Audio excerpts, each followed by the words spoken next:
Well, my question is about money, and just to let you know, I already have it on order. I haven't got the book yet, though. I retired about 3 years ago after working for 35 years, and I love being retired. It's wonderful. I receive a pension check each month, which I don't see ever changing the amount. And now that I've come into your material, I want more. But I don't want to go back to work. I want a lot of money. I want to travel the world. I want to build my home in Danville, and I want to move back to the Bay Area where I love. And I just don't know how that can happen unless I go back to work. And I don't want to go back to work. We got that one. Well, that's what other people are telling me I should do. Other people say, well, you need to go back to work. And it's like, I don't want to. We appreciated so much your opening words, that you retired and you love that. What is it about that feels so much better to you than being at work? Have you been able to isolate what it is? Yeah, it's the freedom. It's Yes. the rest that I feel all the time instead All right, of being exhausted. so we don't want you to go back to work either. But you so easily and so accurately identified what it is about the retirement that you love. You feel free. And we were talking earlier about what the feeling of freedom is the absence of resistance. And the way to get to that feeling of freedom and that absence of resistance is by giving up control of behavior and action. So now focus on the idea of control, the idea of what work feels like, the controlling of time and the controlling of your own behavior, or being controlled by others, or having to live within the guidelines that someone else is establishing, all of those things that make you feel not free. So focus upon, instead of the specifics of the work that you're glad to leave behind, and focus upon the essence of why it feels good to leave that behind. And just for a minute, focus with us on the idea of the big difference between retirement and working is the absence of control. Because that is the reason that you're feeling so much more free. Now, again, we want to emphasize with you, we are not in this discussion trying to get you to go back to work. But we want to explain to you that in the determination not to go back to work, which is the amplification of I want to be free, and in working I cannot be free, you are keeping a vibration active within you that will not let the money flow. So whether you go back to work or whether you don't go back to work, feeling like that will not let it flow. You have a better opportunity, much better probability of allowing many more dollars flow into your experience now that you are retired and feeling free than you ever did while you were working, because while you are working, you feel like you're in bondage, and in the absence of the feeling of freedom, you've got the thing that works blocked. We so want to emphasize, we know that you think that this much work and this much per hour or this much per year equals this much money, and we say it is so minuscule by comparison with the power of attraction that you have relative to money. So most who are working for money and have that mindset that I have to do this much and I can only do this much, I can't stretch myself any further, and this kind of work that I am trained to do only nets me this much return, so there's no possible way that I can do the things that I want to do. And so you said so much just now. You said to us, it's what we heard, there's all of this wonderful stuff in my vibrational escrow, returning to the Bay Area, building my dream home in Danville, living the life that I want to live. It's all over here alive and well. And you said and meant, and I can't do that because it won't come to me if I don't work, and I don't want to work. And even if I was working, I couldn't do all of that. So the only reason it's not coming is because of the vibrational contradiction within you. Hasn't got anything to do with whether you work or don't work. It's all about the story you're telling.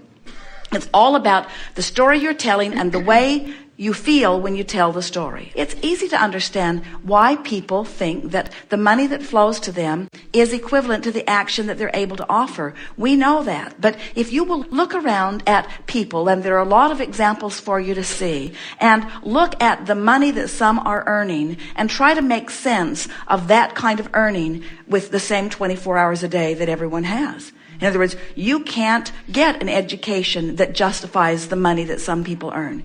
There aren't enough hours in the day or enough effort that can be offered to justify the money that some people earn. And what about those that are working harder than anyone that you've ever seen, that get up at the crack of dawn, work all day, hardly take a break at all, hardly do anything for themselves, slump into bed, only sleep for a few hours and go back to work again, some of them working 2 and 3 and 4 jobs and still barely eking out enough money to live on? How do you explain that? And we say it's because they are not leveraging through the power of the universe. They are trying to do it with action, which yields nothing in comparison with lining up with what's in your vibrational escrow. Through all the years that you've worked and all the years that you've lived, you have amassed vibrationally a veritable fortune. We are not kidding you one bit about that. I know.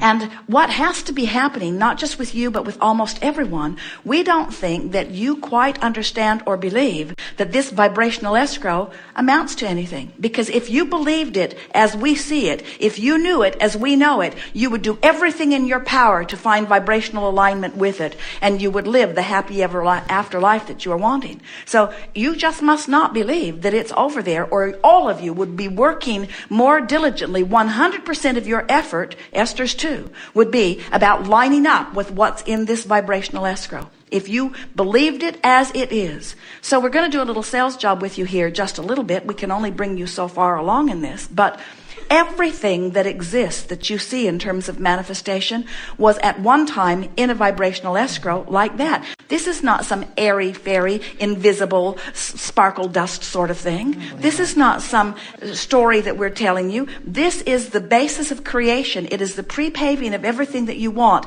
It is valid. It is real. You've put it there. It's being tended. Law of attraction is amassed. Not only your fortune, but the means to the fortune, the joyous journey to the fortune has already been lined up for you. The question is, where are you in relationship to it? And you just showed us you're doing what almost everybody's doing. You're telling a story that prohibits you from being aware. You can't, just like Esther couldn't find her pen, you can't find, because you don't have vibrational access to the path that will lead you to the manifestation of that, because this story activates a vibration within you that makes you blind to all of this stuff that's swirling and coming about.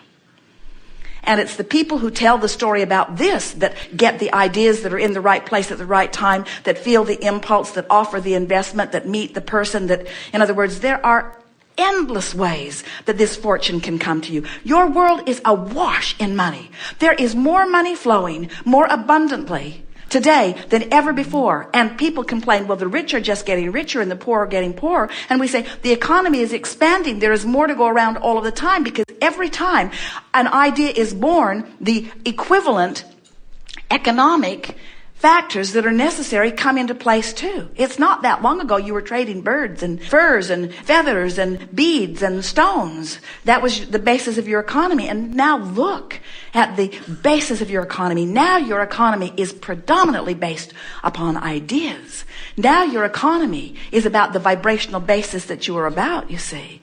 And there is plenty there for all of you, and anything that you earn will not detract one bit from what anybody else earns. You just got to line up with what's in there, you see. That was good. Yes. Yes. Thank you. Thank you. So, how would you begin telling a story that matches that? In other words, I don't want to work. So let's start with that story. I know I don't want to work. I don't want to work. Now let's make that story feel better, which means I don't want to feel lack of freedom. I don't want to be in bondage. I don't want to feel lack of freedom. I want to release resistance, which means I want to let go of control, which means this time I'm going to do it different. I'm not going to amass my fortune through action. I'm going to let the law of attraction bring it to me, and I know it will be revealed to me. And I know that I've put enough into my escrow, and I know that there is a deservability factor, and I don't feel undeserving. I just haven't really known about lining up vibration. And now I'm getting the idea about lining up vibration. I can feel that it's coming closer, and I'm hopeful that I start feeling lighter and freer about that. And meanwhile, look what a good thing I've done for myself. I have worked hard. I have a really good basis of a life that I'm living. I am retired, which means I do feel free. I get to do predominantly what I'm wanting to do. And the spaces that I'm living in is really a nice bouncing off place. I'm not feeling any discomfort or any deprivation. I'm living a really wonderful life. I'm feeling proud of where I've put myself. And now, what a perfect time in my life to be there, retired at this early age and reaching now for new things and having this philosophy and these new ideas and understanding the laws of the universe. And I've already proven to myself that I don't want to go back into the traditional sort of work. Never wanted to do that. Don't have to do that. I'm going to do this differently. I'm going to stay right here in this nest that I've created, and I'm just going to appreciate it unendingly and appreciate myself for what I've accomplished. I am now going to begin telling the story of abundance. I'm going to begin dreaming the dream. I'm going to catch up vibrationally with what's in my vibrational escrow, and it's going to be so much fun to watch the universe cause me to rendezvous with the things that are necessary for me to rendezvous with. And along this path to these dreams that I've stated, the bigger, better home, the area that I really want to live in, and all the freedom and abundance and all of the stuff that goes with this, as I am in the process of attracting what feels like that sort of ending place, I am about to begin on the journey that is the time of my life, because this is the time where I actually get to see myself fashion a story that feels better, tell it until it feels natural, then see the evidence of things moving in around it. I'm about to show myself that it is not action or working or bondage or lack of freedom that brought me any of the things. I just let as much of that in under those restrictions as was possible.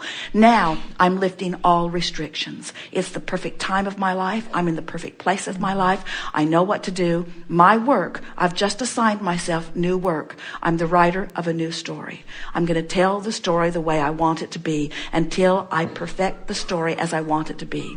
Not because the universe needs to hear the story in order to make it happen. It's already amassed from what I've been living. I'm telling this story and lots of different versions of it for the singular intention of feeling good while I tell it. Because when I feel good while I tell it, I'm lining up with what's already there. So I'm going to tell the story and watch what happens, and tell the story and watch what happens, and tell the story. This is my new occupation. I proclaim it to the world. I am the teller of the story of the abundance of my life, and I know that I live in a cooperative universe that will back up every sentence and paragraph that I write or speak. What a wonderful profession I have. I'm going to dictate to the universe for the purpose of aligning my energies, the details of the fantastic life that I am now embarking on. All is well here. Yes. Thank you. Thank you.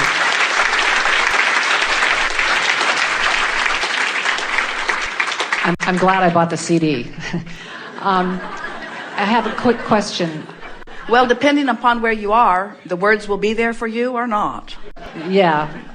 Okay. You'll hear it. You heard it all just now. And can't you feel how different you feel? I do. It's like I want this so much. I want to understand. I want this to work for me. I mean, I feel like... So now the story you're telling, and it's all right, because you can't tell a story very far from where you are, but now you are, in essence, arguing for your limitations just a little bit. In other words, you're telling us how much you want it. And we say, so... You don't have to justify to the universe that you want it bad for the universe to give it to you. The universe is giving it to you whether you want it really, really bad or just a little bit. The universe doesn't say, how bad does she really want it? If she really, really wants it, we'll line it up. But when you beat the drum of how bad you want it, you emphasize how far you think you are from it. That's what that statement is. I really want this thing that I can't figure out how to get. I want to clarify. It's not the thing that I really want. It's I want to understand and live your way of teaching. I want to understand this. I want it to. And I feel like I'm always struggling to learn it, or struggling to go back and get to where I. So. Tell a different story. Okay. Well, Can I get my second question and I'll tell us the story. Because you see, that's what you do. That's what almost everybody does. You tell this story that will not let you have what you want, and then you say, next subject, and we say, so just leave that lingering right there where it will keep you in a place of resisting of what you want. We already spent a lot of time bringing you to another place, and in one sentence you went right back to where you were and said, let's just leave it there. And we say, let's not. Okay. Let's move it back to where it belongs before we move on. All right.